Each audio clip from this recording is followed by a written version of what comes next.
ભારત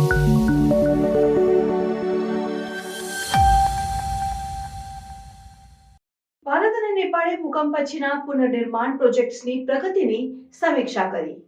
ભારત અને નેપાળે કાઠમંડુમાં સંયુક્ત project monitoring કમિટીની 5મી બેઠક યોજી, જેમાં ભૂકંપ પછીના પુનર્નિર્માણ પ્રોજેક્ટ્સની પ્રગતિની સમીક્ષા કરવામાં આવી. 27મી જાન્યુઆરી 2025ના રોજ યોજાયેલી બેઠકમાં 2015ના વિનાશક ભૂકંપ પછીના વિવિધ ક્ષેત્રોમાં થયેલી પ્રગતિની વ્યાપક રીતે મૂલ્યાંકન કરવામાં આવ્યું.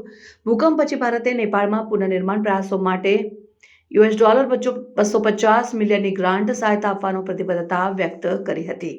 આ ગ્રાન્ટ 4 મુખ્ય ક્ષેત્રોમાં ફાળવવામાં આવી છે: હાઉસિંગ માટે $100 મિલિયન, શિક્ષણ માટે $50 મિલિયન, આરોગ્ય માટે $50 મિલિયન અને સાંસ્કૃતિક વારસા માટે $50 મિલિયન. ઓગસ્ટ 2017માં સ્થાપિત JPMC મિકેનિઝમના પ્રોજેક્ટ્સના અસરકારક અમલને મોનિટર અને સુનિશ્ચિત કરવામાં મહત્વપૂર્ણ સાબિત થયું છે. બેઠક દરમિયાન બંને પક્ષોએ અત્યાર સુધીમાં પ્રાપ્ત થયેલી પ્રગતિથી સંતોષ વ્યક્ત કર્યો. હાઉસિંગ ક્ષેત્રના પ્રોજેક્ટ્સ 2021માં સફળતાપૂર્વક પૂર્ણ થયા હતા અને શિક્ષણ ક્ષેત્રના પ્રોજેક્ટ્સ 2024માં પૂર્ણ થયા હતા. આરોગ્ય અને સાંસ્કૃતિક વારસાના ક્ષેત્રોમાં નોંધપાત્ર પ્રગતિ થઈ છે, જેમાં ઘણા પ્રોજેક્ટ્સ પૂર્ણ થવાના છે.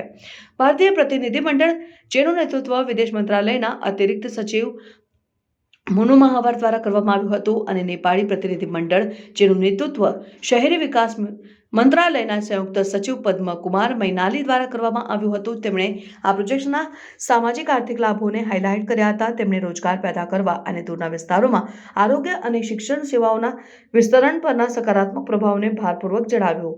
છેલ્લી JPMC બેઠક ઓક્ટોબર 2023માં યોજાઈ, ત્યારથી બંને કાઠમંડુમાં ત્રિભુવન યુનિવર્સિટી સેન્ટ્રલ લાઇબ્રેરી સહિત શિક્ષણ ક્ષેત્રમાં 26 પ્રોજેક્ટ્સ, આરોગ્ય ક્ષેત્રમાં 32 પ્રોજેક્ટ્સ અને સાંસ્કૃતિક વારસાના ક્ષેત્રમાં 3 પ્રોજેક્ટ્સ હસ્તાંતરિત કર્યા છે. આ ઉપરાંત આ સમયગાળા દરમિયાન આરોગ્ય ક્ષેત્રમાં 43 પ્રોજેક્ટ્સ અને સાંસ્કૃતિક વારસાના ક્ષેત્રમાં 9 પ્રોજેક્ટ્સ પૂર્ણ થયા છે. બંને પક્ષોએ બાકી રહેલા પ્રોજેક્ટ્સના વહેલા પૂર્ણતાને વેગ આપવા અને નેપાળના પુનઃનિર્માણ અને વિકાસને ટેકો આપવા માટે તેમના સહયોગી પ્રયાસો ચાલુ રાખવા પર સહમતિ વ્યક્ત કરી.